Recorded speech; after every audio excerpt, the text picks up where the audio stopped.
Hello students, today's topic is energy stored in a charged charged capacitor charged capacitor or believe electro electrostatic electrostatic energy in a capacitor energy in a capacitor। ठीक है,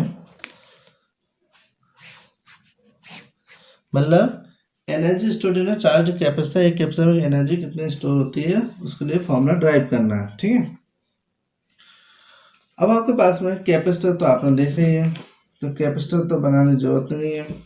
ठीक है, मेरे पास है ना suppose एक capacitor है। ठीक है, इसको यहाँ से चार्ज करने के लिए एक है ना क्या लगा हुआ है, ये चार्जर लगा हुआ है। ठीक है, ठीक है, चार्जर।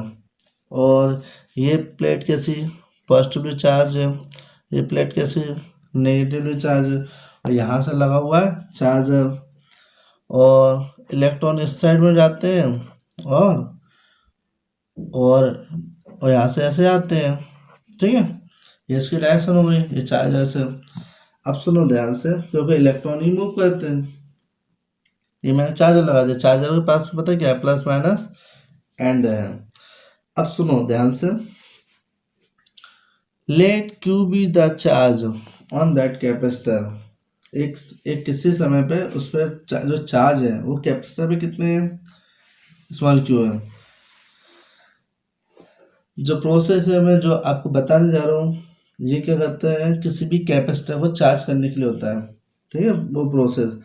अब चार्ज करने के लिए कुछ ना कुछ तो वर्क डन करना पड़ेगा।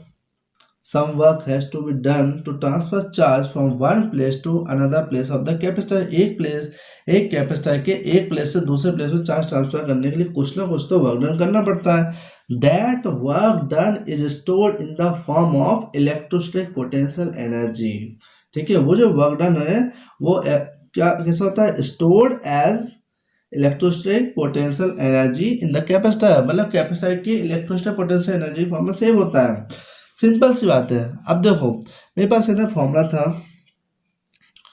Q equals to C V, तो मेरे पास में V का फॉर्मूला क्या हो जाए, Q बाय सी। V का फॉर्मूला क्या हो जाए, Q बाय सी।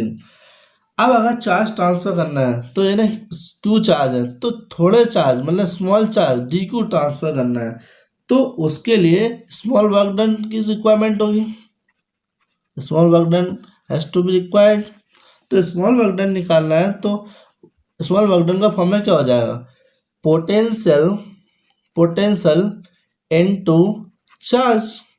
ठीक है, पोटेंशियल इनटू चार्ज। तो मैं सिंपली इसको V इंटू डी क्यू लिख रहा हूँ। ठीक है, फॉर्मेट। अब देखो डी डब्ल्यू इक्वल्स टू अपने पास में V का फॉर्मूला कितना है, Q by C D Q, Q by C D Q. अब मुझे पता है, आपको पता है, अगर मैंने ये डी डब्ल्यू और डी क्यू ले लिया तो मुझे टोटल वर्क डन निकालना पड़ेगा, और वो जो टोटल वर्क डन हो जाएगी वो अपना बन जाएगा electrostatic potential energy of the capacitor, और फाइनली में उसमें उसको लिख देंगे U। क्लियर है। अब देखो इफ द फाइनल चार्ज, जब अपने उसको चार्ज कर दिया, if the final charge of the capacitor is Q, capital Q। अगर फाइनल चार्ज जो है कैपेसिटर कितना हो जाएगा, Q है, तो देखो वर्क डन निकालना, तो मेरे पास क्या करूँगा, यहाँ पे इंटीग्रेशन करूँगा, यहाँ पे भी इंटीग्रेशन करूँगा यहाँ पे। ठीक है, बट इसके जो इंटीग्रेशन करोगे तो जीरो से लेके इनिशियली जो चार्ज कितने रहेगा, जीरो, और फाइनल चार्ज कितने रहेगा, कैपिटल Q। तो मैं इसका इंटीग्रेशन करने वाला हूँ, तो यहाँ तो आपको पता है कि W ही मिलने वाला है। देखो ये क्या करेंगे, 1/c को बाहर निकाल दूंगा, Q का इंटीग्रेशन हुआ, तो Q का इंटीग्रेशन क्या होगा, Q के ऊपर पावर कितनी है, 1, तो Q की पावर 1 + 1 मतलब 2, अपन में 1 + 1 = 2, और जीरो से लेकर कहाँ तक जाना है, कैपिटल Q तक जाना है। इंटीग्रेशन अगर आता हो सिंपल है, 1/c।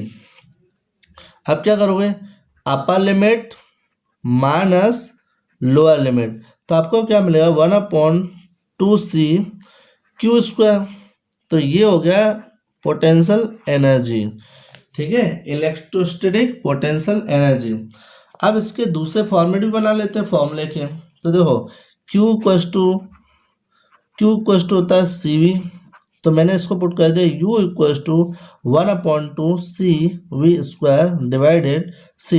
That means we get U equals to 1/2C²V² C। तो C से C cancel, so we get 1/2CV²। तो ये हो गई इलेक्ट्रोस्टैटिक पोटेंशियल एनर्जी, ठीक है। तो एक फॉर्मूला आपका ये हो गया। एक और फॉर्मूला बना सकते हो आप, ठीक है। देखो याद रखना क्यों बना, देखो सी वी के फॉर्म में, क्यू सी के फॉर्म में, एक फॉर्मूला किस फॉर्म में है, ओनली क्यू वी के फॉर्म में है। तो देखो 1/2C, सी की जगह सी की प्लेस पे Q/V रख देता हूँ, Q/V पुट अप कर देता हूँ V²। तो इससे क्या होगा, कैंसल। तो मेरे पास मिलेगा U इक्वस टू 1/2QV, ठीक है, 1/2QV। तो आप ये एक फॉर्मूला हो गया आपका।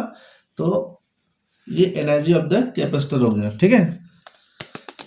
अब पोटेंशियल और चार्ज के फॉर्म में ग्राफ बना के भी अपन रिप्रेजेंट कर सकते हैं, ठीक है। तो अपन देखते हैं एनर्जी, सब टॉपिक है अलग से, ठीक है। Energy stored in a capacitor using graph between Q and V, ठीक है। तो एक काम Q is directly proportional to V होता है, समझ में आता है। तो हमने ग्राफ बनाया, अच्छा ग्राफ बनाया, ठीक है। तो यहाँ पे 0, यहाँ पे क्या है कैपिटल Q, यहाँ पे क्या है पोटेंशियल। तो यहाँ पे देखो ग्राफ कैसे जाएगा, स्ट्रेट लाइन, ठीक है, एक लिमिट तक जाएगा, एक लिमिट तक ग्राफ मिलेगा, ठीक है। अब देखो Q directly proportional to V है, तो ग्राफ कैसा आएगा, स्ट्रेट लाइन आएगा। अगर स्ट्रेट लाइन आएगा तो अपन एरिया निकालते हैं, area under QV graph, area under QV graph equals to कितना आएगा 1/2QV। क्यों 1/2 लेंथ ऑफ ब्रेड, वो याद हो तो, ठीक है, क्योंकि ये वाला क्या पार्ट हो जाएगा सर Q, वही वाला पार्ट क्या हो जाएगा V, तो इसका एरिया आ जाएगा, ठीक है। तो यही पूरा एरिया अपने को क्या आएगा, इलेक्ट्रोस्टैटिक एनर्जी। तो यही अपने क्या हो जाएगी, एनर्जी स्टोर्ड इन कैपेसिटर, ठीक है। हमने ग्राफ की हेल्प से भी एनर्जी निकाल ली है, कितना एनर्जी है। अब देखो 10 एक स्टेटमेंट लिख सकते हैं अपन, एनर्जी स्टोर्ड इन अ